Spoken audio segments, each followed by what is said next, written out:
Hello বন্ধুরা, কেমন আছো সবাই? তো টিনা ব্লগ চ্যানেলে সবাইকে স্বাগত জানাই। দেখো, আজকে আমি রান্না করবো চিকেন স্টু।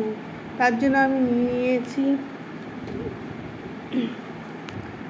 চিকেন, আর ঘরে অল্প কটাই সবজি ছিল, সেগুলোই দিয়েছি। আলু, পেঁপে, গাজর, আর চিকেনও অল্প ছিল। তো এবার আমি প্রথমে তেলটা গরম বসিয়ে দিয়েছিলাম। তো তেল আমার গরম হয়ে গেছে। এবার আমি তার মধ্যে দিয়ে দিচ্ছি অল্প কটা পেঁয়াজ। পেঁয়াজটাকে আমি ভালো করে একটু ভাজা ভাজা করে নেব। এবার ওর মধ্যে মাংসটা দিয়ে দেবো পেঁয়াজের মধ্যে। দিয়ে আমি সামান্য লবণ আর অল্প আদা রসুন পেস্ট আর 4-5টা লবঙ্গ দিয়ে দেবো। লবঙ্গটা একটু পরে দেব। তো এবার এটা ভালো করে আমি তেলের ওপর নিয়ে আসবো। 4-5টা লবঙ্গ দিয়ে দিচ্ছি। অনেকে তেজপাতা, এলাচ, দারচিনি দেয়, সেগুলো আমি দিই না, আমার ভালো লাগে না। তো আমার লবঙ্গটা দিলেই ভালো লাগে স্টুটা খেতে। তো এবার আমি মাংসটাকে ভালো করে তেলের ওপর নিয়ে আসবো। স্টু তো অনেক রকমভাবেই করা যায়, আমি আমার রেসিপিটা শেয়ার করছি। তো এবার এর মধ্যে আমি সব সবজিগুলো দিয়ে দেবো। দিয়ে একটু ভালো করে নাড়াচাড়া করে দেবো।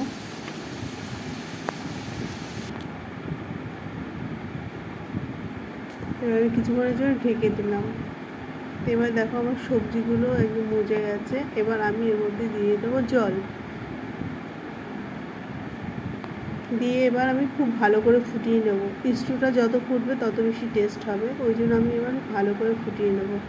তো বন্ধুরা, তোমরা যারা প্রথম আমার চ্যানেলে এসেছো তারা একটা করে সাবস্ক্রাইব দিয়ে দিও, আর লাইক, শেয়ার, কমেন্ট করে দিও। তা আমার রেসিপিটা তোমাদের কেমন লাগছে কমেন্ট বক্সে আমাকে জানিও। আর যদি কিছু ভুল থাকে সেটাও আমাকে জানাবে, আমি পরের ভিডিওতে সেটা চেষ্টা করব ঠিক করতে। তো এবার আমি অন্য একটা কড়াইতে তড়কা দেওয়ার জন্য তেল নিয়ে নিচ্ছি। এখানে আমি দিচ্ছি সামান্য গোটা জিরে, রসুন, আর দিয়ে দেবো পেঁয়াজ। দিয়ে খুব ভালো করে লালচে লালচে করে নেব।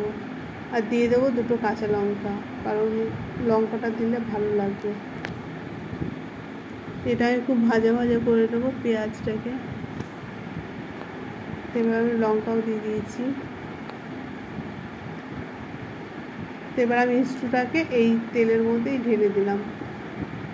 খুব সুন্দর একটা স্মেল বেরিয়েছে।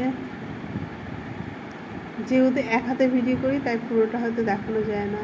তো দেখো, কালারটাও সুন্দর এসছে, আর স্টুর গন্ধটাও খুব সুন্দর বেরোচ্ছে।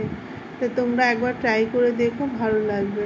আর যারা প্রথম থেকে শেষ পর্যন্ত দেখছো তাদের অসংখ্য অসংখ্য ধন্যবাদ। আর সবাই লাইক দিয়ে যেও ভালো লাগলে।